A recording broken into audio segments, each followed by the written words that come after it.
Welcome to this explainer. Today, we are literally stepping into a time machine and traveling back to the mid-19th century to uncover one of the greatest nautical mysteries ever written.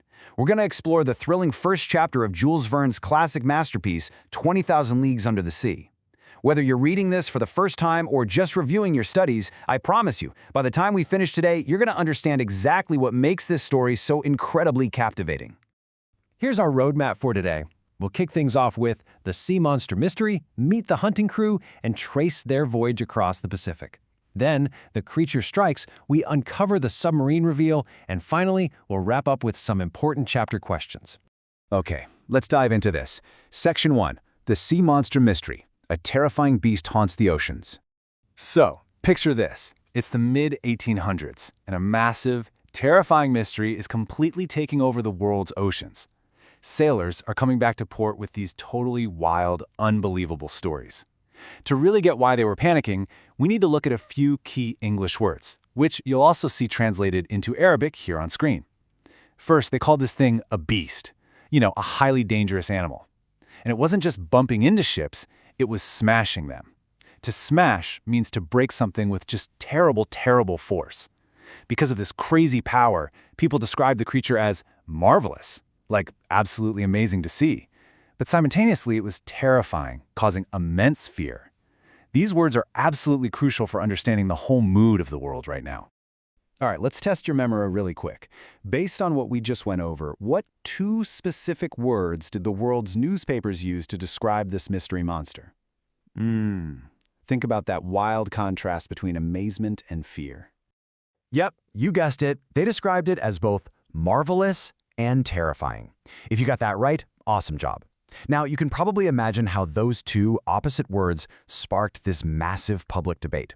People were so hooked, and honestly, so scared that governments literally couldn't just sit around.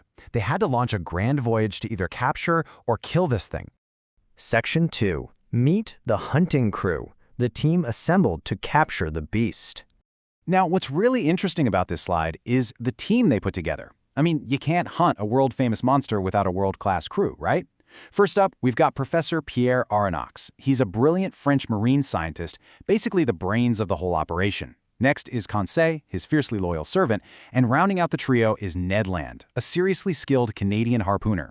If you don't know, a harpooner is someone who throws a heavy spear to hunt massive sea creatures, like whales. Honestly, if anyone was going to take down this beast, it was Ned Land for sure.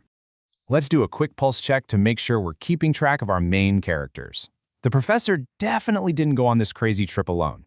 Who were the two guys that joined Professor Aronnax on this super dangerous voyage? Take a second, see if you can remember their names and what they do. Spot on.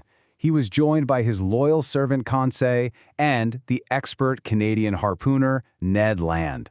Excellent work if you nailed both of those. So these three men pack up, board a heavily armed warship, and head right into the complete unknown.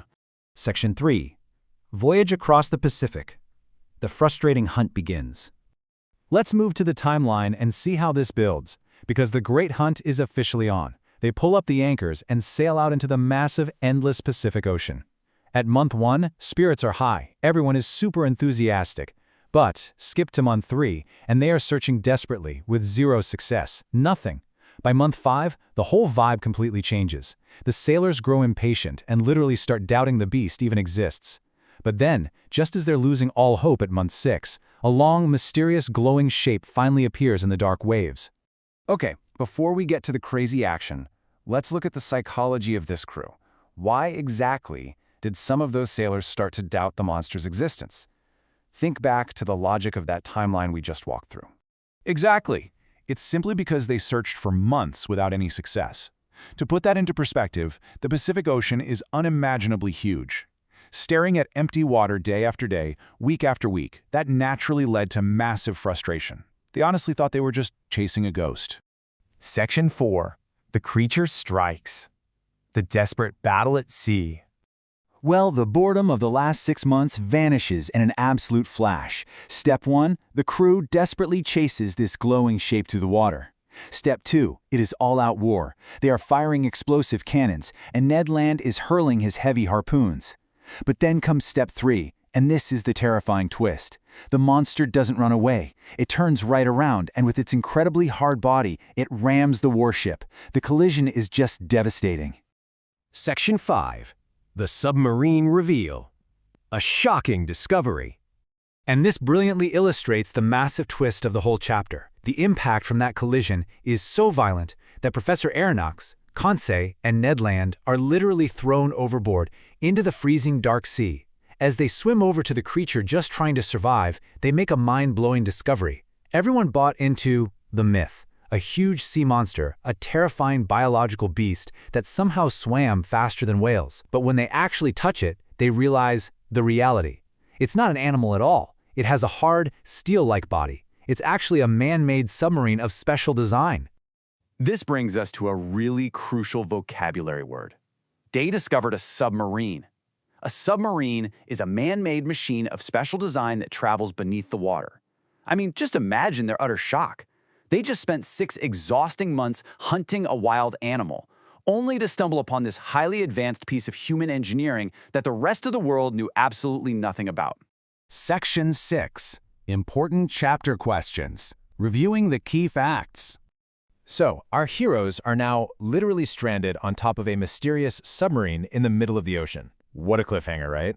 Before we wrap up, let's review a few critical thinking questions from Mr. Retta Adele's exercises, just to make sure we're really grasping the why behind all of this. First up, why do you think the sailors of the world were so fascinated with the idea of a sea monster in the first place? What was it doing that caught everyone's attention? It's because it moved faster than whales and smashed ships with terrible force. It completely broke all the known rules of nature at the time. Its unbelievable speed and terrifying, destructive power are exactly what sparked that global panic. Awesome. Now for our second question. Let's dig into the character's emotions. How did the description of the monster create a sense of both fear and wonder among the crew? Think back to those 2 contrasting words we learned right at the beginning. It's because the monster was powerful and dangerous, which obviously causes fear, but it was also amazing and completely new, which sparks wonder. The unknown is always kind of scary, right? But for a scientist like Professor Aronnax, discovering something completely new is literally the most exciting thing in the world. Finally, I want to leave you with this thought-provoking question. What do you think the importance of that public debate over the sea monster's existence actually was? Why does that matter to our story? Well, that massive argument is exactly what forced the world to launch the voyage in the first place. Without that debate, our heroes would have never sailed the Pacific, and they'd never be standing on top of this mysterious submarine right now. So who's inside? You're just going to have to keep studying to find out. Thanks so much for hanging out with me for this explainer. Keep up the amazing work with your studies, and as always, stay curious.